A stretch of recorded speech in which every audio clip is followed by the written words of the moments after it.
About 22 years ago, Mitsubishi introduced a very important new SUV nameplate to the States called the Outlander. Now, the Outlander grew to become the company's best-selling vehicle in North America, also providing the baseline for Mitsubishi to introduce what they claim to be the world's first plug-in hybrid SUV nearly a decade ago. Now, 2 years ago, we also saw Mitsubishi give us an all-new version of the Outlander, moving it to its fourth generation, sharing componentry with the also new Nissan Rogue as part of the Nissan-Mitsubishi partnership.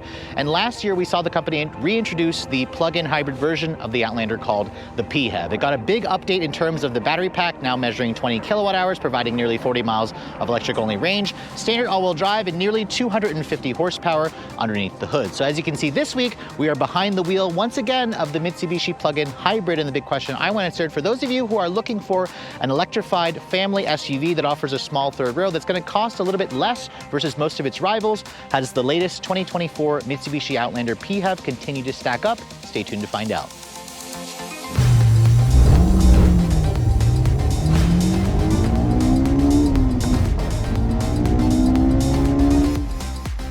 Now, the plug-in hybrid version of the Mitsubishi Outlander is certainly a unique offering in this segment. So before we start talking about the styling of this vehicle, I thought I'd pop the hood and show you guys what's powering this thing. Now, we saw this engine reintroduced last year. It essentially has the same gas engine as the previous generation, but Mitsubishi made some big upgrades to the battery pack and to the electric motors.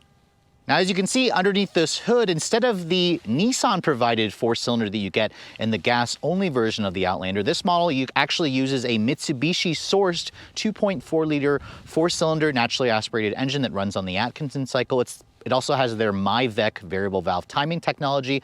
Again, this engine, the gas engine, is carried over from the previous generation. It makes 132 horsepower on its own and 144 pound-feet of torque. However, you have two electric motors on this vehicle. There's one at the front and then one at the rear, providing standard all-wheel drive. The electric motors deliver between 174 to 200 plus horsepower, depending, of course, on the drive mode that you're in.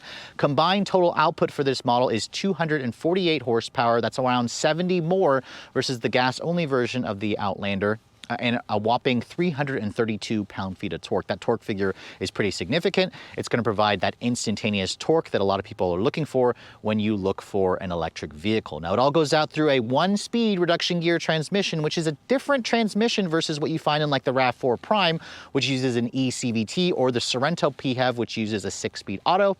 And this vehicle has a 20 kilowatt hour lithium-ion battery pack. About 16.8 is usable, providing up to 38 miles of electric-only range. Now, Mitsubishi says when you have the battery pack full and you run it in hybrid mode, it'll do around 64 mpge. That number really doesn't mean much. If you guys deplete the battery pack and run it as a hybrid vehicle, it'll do around 25, 27 mpg, 26 combined on regular gas. This has roughly a 14.8 gallon fuel tank, so you're looking at around 380 miles of range on just the gas portion, around 420 if you combine the gas and the EV portion. That range is average to below average. A lot of plug-in hybrid vehicles will typically do over 500 miles of range, so Mitsubishi has a little bit of work to do on the efficiency of the gas engine. The company doesn't quote a 0 to 60 time, but the last time I tested this car, I got 6.5 seconds. It should be pretty much the same. This vehicle will tow a maximum of 1,500 pounds. It also weighs in at just over 4,700 pounds because, again, of that heavy battery pack. But closing the hood, let's go ahead and talk about the exterior styling of this vehicle. Now, this fourth generation came out back in late 2021, and I have to say the styling of this vehicle was very polarizing, but also very unique when it first came out. And you can see 2 years later, this design certainly continues to stand out in a great way. This particular color that I'm showing you is called Red Diamond. It's a beautiful, very luscious shade of red with sparkly metallic fleck in it.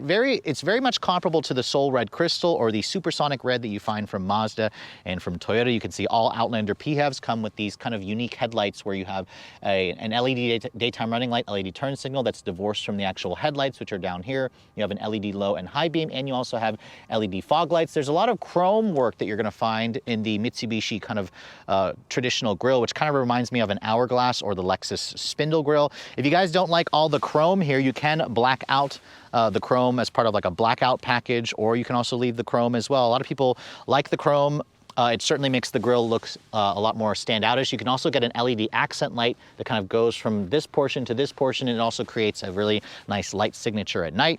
Down here you can see it, the front splitter tries to resemble like a skid plate, but this is not an off-road style SUV. You have some functional openings and some active grille shutters along with some nicely integrated parking sensors. But overall, from the front end, you really can't tell this is the plug-in hybrid version because it essentially has the same fascia as the gas-only model. Now moving around the side profile, you can see this is a larger SUV by the class. It's kind of like a tweener vehicle. It's a compact SUV, but it's also approaching midsize at 185.4 inches long overall. This is around 3 to 5 inches longer than most of its rivals.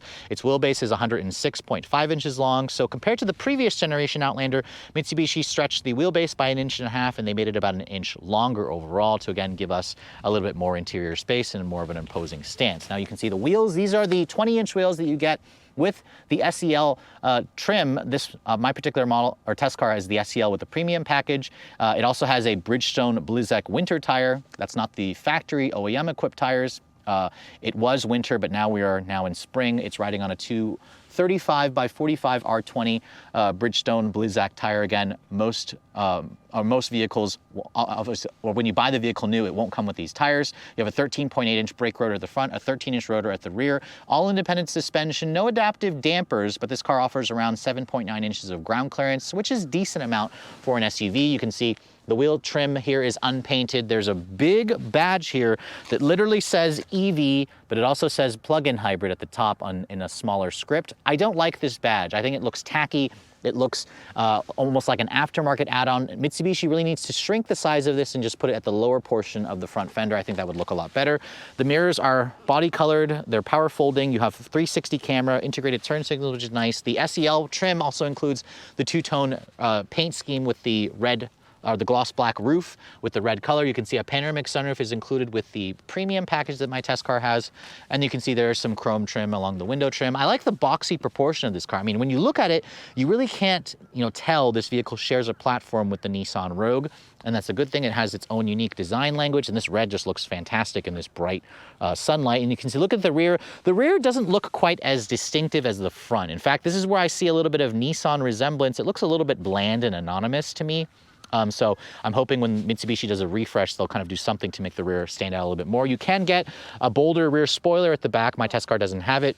You can see there's a rear window wiper. The taillights are a combination of LED and incandescent. The brake light and taillight is LED, but you can see the reverse light and the turn signal appears to be an incandescent. You can see there's badging back here galore, and there's another PHEV badge here to let everybody know you have the special plug-in hybrid model. And then down here you can see it looks like almost like a skid plate design, but it's that silver paint that looks pretty good with the red exterior color. No visible exhaust tips, but integrated parking sensors. The charge plug is going to be located here on the passenger side, which when you open that up, you can see it's a manual door. And the Outlander PHEV was one of the first plug-in hybrid vehicles that included a level 3 fast charger. Now you can see it uses the CHAdeMO plug. CHAdeMO is being phased away, and this only maxes out at 50 kilowatts, but it's a nice option because if you find a CHAdeMO plug at a level 3 fast charger, you can basically go from 10 to 80% in about 38 minutes, which is actually a little bit slow. This vehicle has an onboard charger that will pump in 3.3 kilowatts, which is very slow. It's about half the charging speed of a RAV4 Prime. So basically on a level 2, which uses the J1772 plug, this vehicle takes around 6.5 hours to charge from empty to full, which again is very slow. A RAV4 Prime will do that same charge in about half the time. So I was hoping Mitsubishi would put a faster level 2 charger, but they do offer the CHAdeMO plug. But again, most people don't need to have a need to fast charge their plug-in hybrid vehicles. But let's go ahead and take a look at the trunk capacity of this vehicle. When I open up the trunk, you can see a third row is going to come standard on this model, and you can see I have the third row up. It does eat into the cargo space, but there's still like a nice little deep recessed well that you can put stuff in because that's essentially where the third row lives. It also comes with a mobile charger here, which is a level 1 connector, obviously. And if you want to get rid of the third row, which I suspect most people are going to get rid of it and just kind of have it just sit into the floor. So basically you pull this strap and then you pull this down, and that will fold the third row down into its place. You have around 31 cubic feet of storage space with the third row seat folded. It actually does create a flat floor, but I have something in the way right there. So let me see if I can pull this out. There we go, and it should closed down for you. You can see when you fold down the second row, that'll increase the cargo to around 61 cubic feet of space, which 61 is good, although you will find a little bit more in like the RAV4 Prime, which offers up to almost 70 cubic feet of space. Keep in mind, however, those second row seats, they do slide forward and they also fold down as well. But overall, in terms of practicality, the Outlander PHEV does offer average to slightly above average amounts of storage space. So on the exterior, the Mitsubishi Outlander PHEV continues to be a relatively attractive vehicle, but what about the inside? This is where you're going to spend most of your time. Before we get inside, however, let me show you guys the key fob. This is the intelligent access key that Mitsubishi includes on most of the trims if you go for an SE. The ES won't include their smart key access system. You can see it's a unique Mitsubishi key with their usual buttons for lock, unlock, power liftgate, and then panic function. No remote start from the actual fob, although I believe if you have access to the Mitsubishi Connect app, you should be able to remote start this vehicle from your smartphone. As you can see, when I approach the vehicle, it has a very traditional door handle here. There's a button on the outside. If I touch that, that will lock the door. It'll also power fold the mirrors. This vehicle does not offer a walkaway lock or unlock feature. If I touch the back of the door handle, that doesn't unlock it. You have to touch the button again, and that's what unlocks the door for you. Now, my particular test car has a great color combination with the red diamond exterior color. However, if you guys go for this trim, you better like a black interior with the saddle tan accents, because this is your only option, which I actually think it looks fantastic with the diamond cross stitching, which has contrasting stitching. This is also the upgraded semi-aniline leather, which offers 3-stage heat, and it also offers a massage function. The massage function is part of that premium package along with the semi-aniline leather. You have a 12-way power driver's seat with 2-person memory. Again, these seats look a lot more upscale than you expect it to be. They're also very comfortable and supportive. I just wish Mitsubishi would add a cooled seat. I would actually give up the massage function to get the cooled seat. Or really, it would be nice to have both, but everything, again, is to a price point. Now, looking at the door panel, you can see there's a beautiful, nice padded leather area here with real leather and cross-stitching on this little upper portion. This area here of the door panel is hard-touch plastic, which is fine. You won't touch that. There's some piano black plastic trim, aluminum accented door handle, although I think it's just a fake silver-painted plastic. Nice and padded where you rest your elbows here. I also like the way the window controls look, where they are silver and they're one touch up down for all four. A lot of these controls are a mixture of Mitsubishi and Nissan, which is interesting. There's a fake carbon fiber look trim. There's a upgraded 10-speaker Bose stereo. Down here, it's hard touch plastic with some nice storage in the door pockets, which is, again, a great touch. But overall, the cabin makes a nice first impression. Now, stepping inside, you can see it has a nice, easy SUV step-in height as I get in and shut the door. The door has a nice solid sounding thunk, and you can see the interior reminds you a lot of the current generation Rogue, and that's because it shares a lot of technology from Nissan, which is a good thing. Now you can see starting that up, the power button is located right here where you'd expect it to be. Turn the vehicle on, you can see, or you can hear it has a unique Mitsubishi startup chime, so it won't remind you of a Nissan. All Outlander PHEVs will come standard with this 12.3-inch fully digital cluster, which is customizable. It, again, is the same cluster that you find in some Nissan models, but the colors and the font has changed a little bit to show that it, again, Mitsubishi made some changes there. The upgraded 9-inch touchscreen is included, I believe, if you guys go for the SE trims and up. This includes wireless Apple CarPlay and Android Auto. It's a variation of the Nissan Connect system, although I guess Mitsubishi calls it Mitsubishi Connect. You can see when I go to the embedded system here, it looks exactly like what you find in the Mitsubishi or the Nissan Rogue, although the colors and font have changed slightly. The CarPlay function is wireless and it works nicely. The graphics and resolution also looks pretty high tech and high quality, although the screen itself is starting to look a little bit small. The base ES version will have an 8-inch display. Without the wireless function for the CarPlay, you have to connect it via a wired connection, but this is, again, still a pretty nice touch. I did notice sometimes it is a little bit laggy. At least the graphics are good, but I think that it could be a little bit snappier in terms of the software. Now, a heads-up display is included when you guys go for the premium package as well. There's a soft touch injection molded plastic here. Nice, beautiful leather. This is really plush, actually, on this portion of the dash with the contrast stitching. Down here, you can see more of that saddle color, although this is slightly padded. It feels like it's covered in leather, but I could be wrong about that. I do like the alloy look trim, the piano black plastic. The vents also have that nice traditional horizontal look. Down here, you can see there's tri-zone climate control with nice knobs and buttons. You can see there's also nice knobs and buttons in the infotainment system. I push that camera button, you can see there's your full 360 camera with MOD, moving object detection. You can see that's a Nissan terminology. The camera quality and resolution is also good. This has rear cross traffic braking, parking sensors and whatnot. So again, those are all great tech features that a lot of people are gonna love. You can see there's also a curb view there to keep you from curbing those 20-inch wheels. And then this car also has embedded GPS, although the GPS isn't anything to sneeze about. Most of you are just gonna use the CarPlay function and use the Google Maps or the Waze or Apple Maps and whatnot. And so you can see down here, I love the knobs for the actual climate control function. You have a heated windshield, heated steering wheel, which is just one level, 3-level heated seats, but you can see there's plenty of empty buttons here where there could be a cooled seat function, which is frustrating how a Mitsubishi doesn't offer that, but neither does Nissan. If I push the massaging seat button, you can see it turns it on, and I can go to adjust here, and I can basically choose from 3 levels. Refreshing is my favorite. There's also a relaxing and then a lumbar. Lumbar is probably my least favorite, but the refreshing or the relaxing, I think, provides a decent massage, especially considering you can't even find massaging seats in most vehicles in the class. It also includes it on the passenger side, which again is an unexpected touch. Your wireless phone charging pad is here, although I must say my iPhone 14 Pro Max fits there, although it doesn't always reliably charge my phone. There's also two USB charging ports here, a C and an A. There's also a power outlet here. There's some nice kind of diamond textured aluminum trim on this little portion, which I like because the piano black plastic here shows scratches annoyingly. You can see this controls the 1-speed reduction gear transmission. Push the trigger and go up to go to reverse, kick it back to go to drive. There's also an engine braking function that allows you to take, it says B3, although I think that's the level of regen. You can also adjust that via these little paddles where you can adjust the level of regen. There's also an innovation pedal or innovative pedal, Mitsubishi calls it. That basically is another term for their 1-pedal drive. Your drive mode selector, you can see there's 2 different buttons. There's a EV mode, save, charge, and then a normal function. That's basically going to tell the hybrid powertrain to either run in electricity or recharge the battery or run it in hybrid mode. And then there's a separate drive mode selector here, which offers 1, 2, 3, 4, 5, 6, 7 different drive modes along with downhill assist control. There's a normal, an eco, and a power function. There's also a tarmac, a gravel, a snow, and a mud section. Now, this vehicle offers around 7.9 inches of ground clearance and no skid plates, so the mud and rut section is definitely going to be a little bit far-fetched, but it's nice that they give you this kind of big drive mode selector. This area here looks pretty nice. I like that.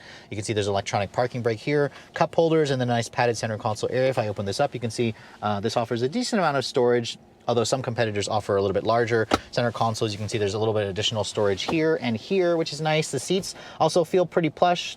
They're comfortable and supportive.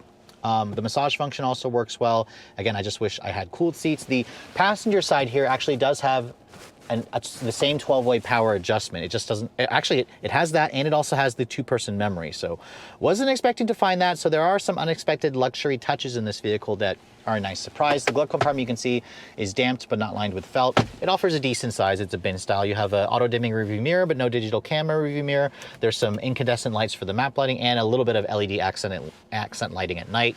But overall, the cabin definitely has a high-quality feel. Has most of the tech that you're going to want. Mitsubishi was smart here to borrow some tech from Nissan, and it also has nice visibility, comfortable seats, and overall, it's a really pleasant place to spend time. Moving to the back seat of the Outlander PHEV, this is again another area where a lot of customers may choose this car because it is a little bit larger than most of its rivals, which means you have a little bit bigger backseat accommodations. Now you can see the rear door has the same nice soft padded leather on this upper portion, padded over here, hard touch plastic here with piano black plastic trim. I love the window controls, which again are aluminum accented and they're 1-touch up down. And you also get these manual retractable sunshades, which is not a feature that you find in the compact segment. So again, great family car because of those options. Now you can see the seats themselves. The second row is very generous. I love the contrasting stitching of the diamond quilting. These seats are also 3-level heated, and they also give you the recline function and they slide forward and back, which is important to make room for people in that third row, which offers non-existent space. But when you're sitting here in the second row and I close the door, you can see there's around 38 inches of legroom back here. This is with the seat all the way back. If I start moving the seat up to accommodate the third row, you can see this is probably where you need to have the position of the second row to actually give you leg space in the third row. And you can see when it's in this position, my knees are jammed up against the seat. This is where I'd have it to drive. So again, most of you probably wouldn't do that. You can move it back another notch here to give you a little bit more space, but again, it is eating into that third row space, so keep that in mind. You can see there's storage compartments here, which is nice. More storage compartments here for a cell phone and other knickknacks. You can see there's rear seat air vents back here, 3-level heated seats along with your own climate control functions. You have 2 USB charging ports there, an A and a C, which again is a super nice touch. And you fold this, if you want to fold this down, you can see actually, it doesn't give me an armrest, which I thought there was an armrest here, but surprisingly, this is not function as an armrest, although it looks like I could pull this. There we go. So once you pull that down, you can see there is an armrest with 2 cup holders, although no additional storage. This headrest, again, is adjustable to give the middle passenger here an actual head restraints. The back seat themselves, they actually have the same plush semi-aniline leather, which is a nice touch. And then if I look at the headroom space, you can see headroom is fine. The panoramic sunroof does let in light. It kind of does eat into your headroom space here. I kind of wish it came a little bit further back, but again, this pano sunroof is included if you guys go for the premium package trim and up. But let's go ahead and hop into the third row as I torture myself and entertain you guys to get back here. Now you can see the third row is accessed by pulling this lever here. The seat will slide forward. You can see there's with the seat all the way back on that side. That is basically non-existent in terms of space. If you want to put somebody back here and the seat's all the way back, they basically are going to have no legs. But let's go ahead and get back here for comical reasons, because I'm not the tallest person ever. But as you can see, when I'm sitting back here, my hair is literally touching the ceiling of the roof of this vehicle, and that's if I try to lean back. I can't lean back because, again, I have to kind of slouch to let myself have the headroom, or I have to cock my leg over to this side. So this is definitely even small, even for somebody my height at 5'7". You can see there's another view with the seat all the way back. This is with the seat slid all the way forward. Now, if I want to pull this back, you can see that's where it locks itself into place, and I could sit back here, but my headroom space is non-existent for the most part. But again, when it's in this position, the second row offers no space. And that's precisely why I said, don't buy this vehicle for the third row. It's a useless third row, even for small kids. You do have some, cup holder storage back here. You have some seat belts here, all hard touch plastic. Obviously, there's only seats 2 across. This head restraint does, again, flip down because the headrests do get in the way of your view when it's up, but it's necessary because without it, you're essentially going to have no head restraints. So overall, as you can see, the third row is for emergency use only, and it basically just negates the usefulness of the second row. So my recommendation, it's here in a pinch, but if you want something that actually can carry 7 people, take a look at one of its bigger rivals.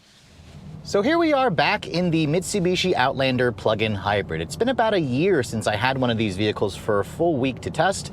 And I remember back then when I first drove this car, I was pleasantly surprised. For a car company as small as Mitsubishi, the company pulled out all the stops to deliver a surprisingly good plug-in hybrid vehicle that offers a third row, that has the right size and proportions. It's a handsome vehicle. And sales have really shown that, because Mitsubishi sales are up, especially this car, and the regular Outlander are leading the pack. This is the best-selling vehicle in the Mitsubishi lineup. Now, we're starting off the car with around a 95% state of charge. It showed 42 miles of range on a full charge.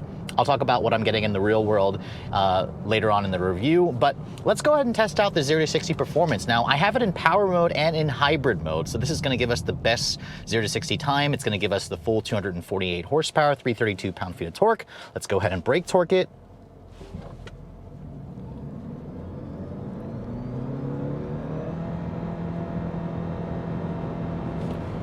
0 to 60 in 6.54 seconds. That's a surprisingly good time, I must admit. And again, this vehicle functions primarily as an electric car, and then the gas engine, while it can deliver power directly to just the front wheels, it primarily just converts the energy into, or pushes the energy back into the battery. So this vehicle functions more like an EV, but again, when you are really demanding maximum acceleration, it can function like an actual hybrid where the gas engine is providing engine power to the drive wheels, but only the front wheels because the rear axle is powered by just the electric motor. But overall, I think that time is a pretty decent time. The RAV4 Prime, however, is going to be almost a second faster, but this is around a half a second quicker versus the Kia Sorento plug-in hybrid. So that's something to keep in mind. The Hyundai Santa Fe plug-in hybrid is no longer going to be available in the US with the new generation, but let's go ahead and try it here this time. I'm still in power, still in hybrid mode. This time I didn't brake torque it. But yeah, you feel it takes off with authority because of that electric motor torque. This time we got 7 seconds, and that's with it more going slightly uphill.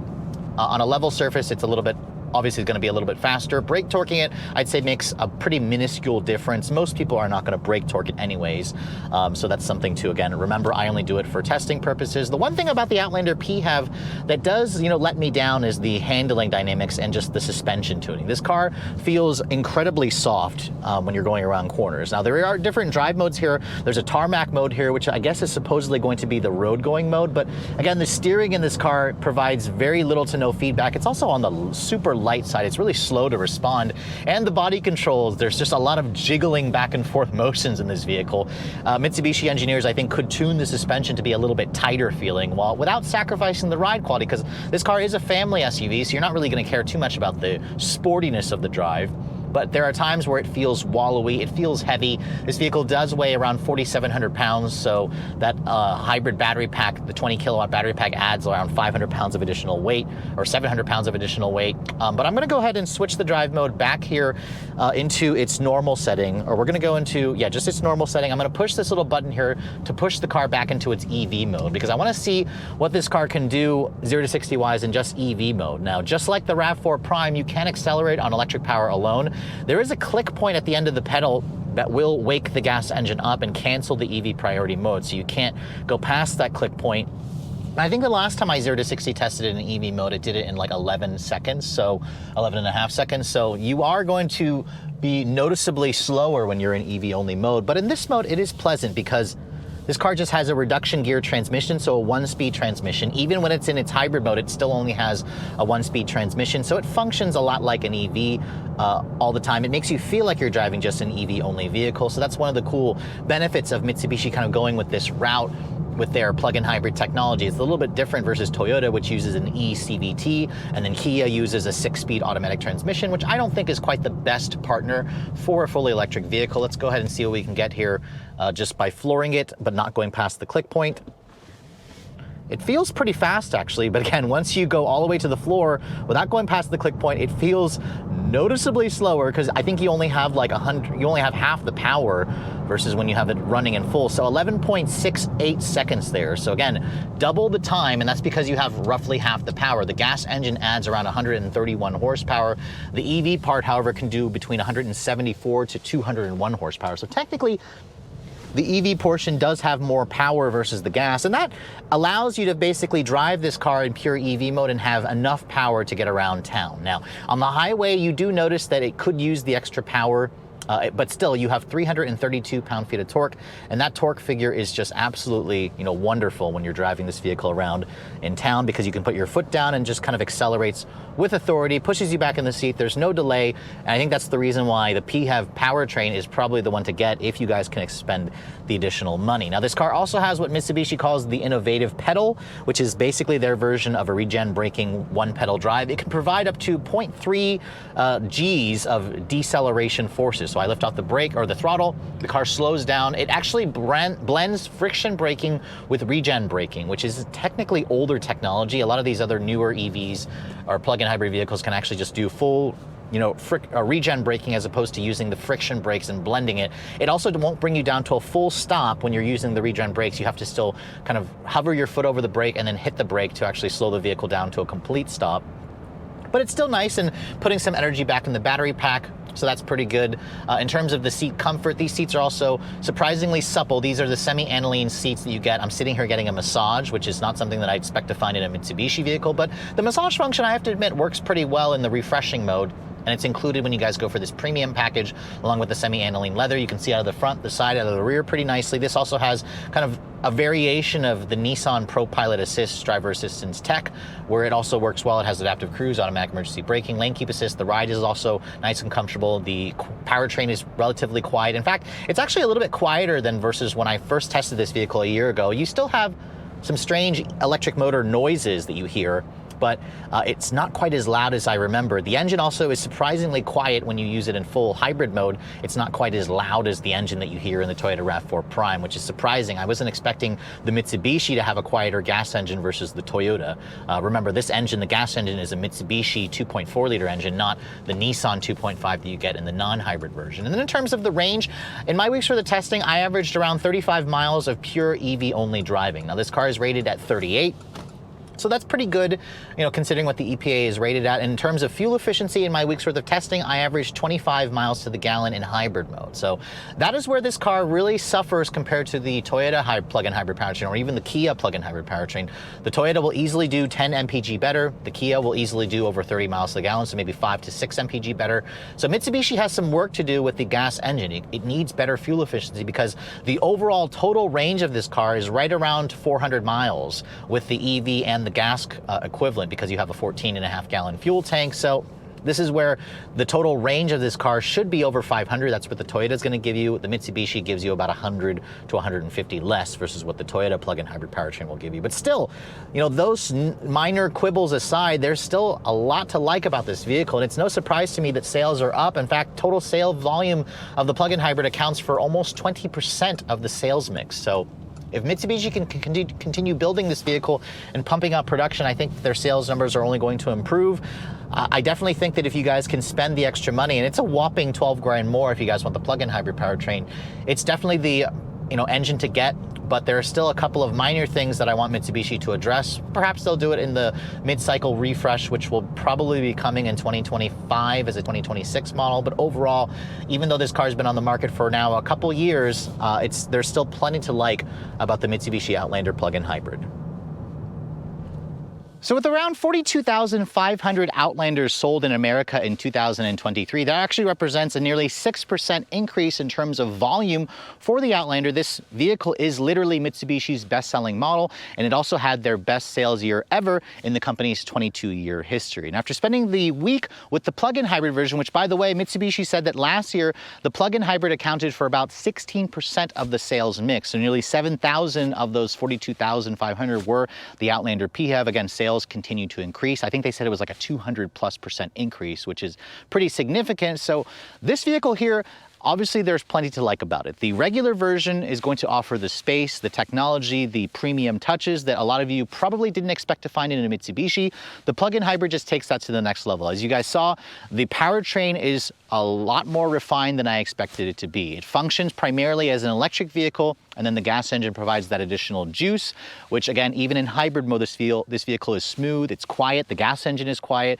Because it only has one gear, there are no shift shocks. You do hear occasionally some weird electric motor noises, but they are just the normal noises that you're going to hear from an electric motor doing its job. As you guys saw, 0 to 60 in 6.5 seconds in hybrid mode is plenty fast for most people. In EV mode, it takes around 11.5 seconds, which is around 2 seconds slower versus the RAV4 Prime. But again, some of you would argue that you may prefer the styling of this. You may prefer the extra cargo capacity and the third row seating flexibility, which you can't get in a RAV4 Prime. The interior is basically all Nissan, which is a good thing because it comes standard with that digital display. The 9-inch touchscreen with the wireless CarPlay and Android Auto also works well, although the screen is starting to get a little bit small. The massaging seats is also a nice touch. The seats are comfortable, but I would like to see Mitsubishi eventually add cooled seats to this model, especially at this price point. I think it should have cooled seats. The back seat, the second row is also very spacious, but again, that third row is for emergency use only. I actually think it's kind of pointless and useless. I personally wouldn't buy this vehicle because it has a third row. Look at something like the Kia Sorento plug-in hybrid if you actually want something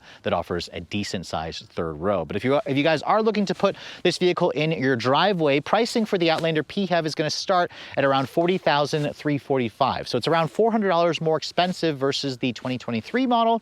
It also represents around a $12,000 price increase versus the gas-only version of the Outlander. That is a pretty tough pill to swallow, especially considering the fact that this vehicle does not qualify for the $7,500 federal tax credit because these vehicles are built in Japan. If you lease the car, however, you do qualify for the tax credit, and I've seen some pretty enticing lease deals for this model starting at around $350 a month.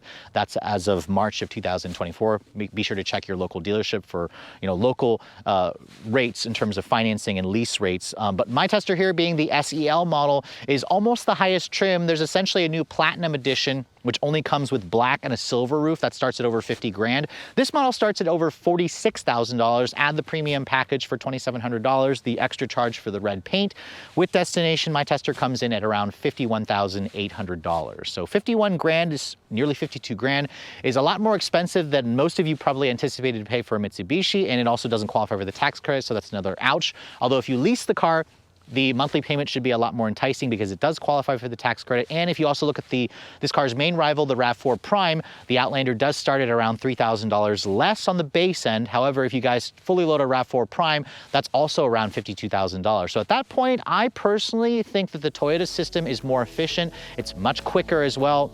And I also trust the reliability and longevity of Toyota. But if you guys, need something with a little bit more space and you prefer the design of this, I still think that the Mitsubishi Outlander PHEV is certainly worth a look. Just don't buy this because it has a third row, because the third row is pretty useless even for small children. But with all that said, hope you guys have enjoyed my full overview on the 2024 Mitsubishi Outlander PHEV. If you're also looking to see the latest cars I'm testing, be sure to follow me on Instagram at redline_reviews, like us on Facebook, and as always, guys, please keep subscribing to the Redline Reviews YouTube channel for all the latest reviews. Thank you so much for watching. I'll catch you all in the next video.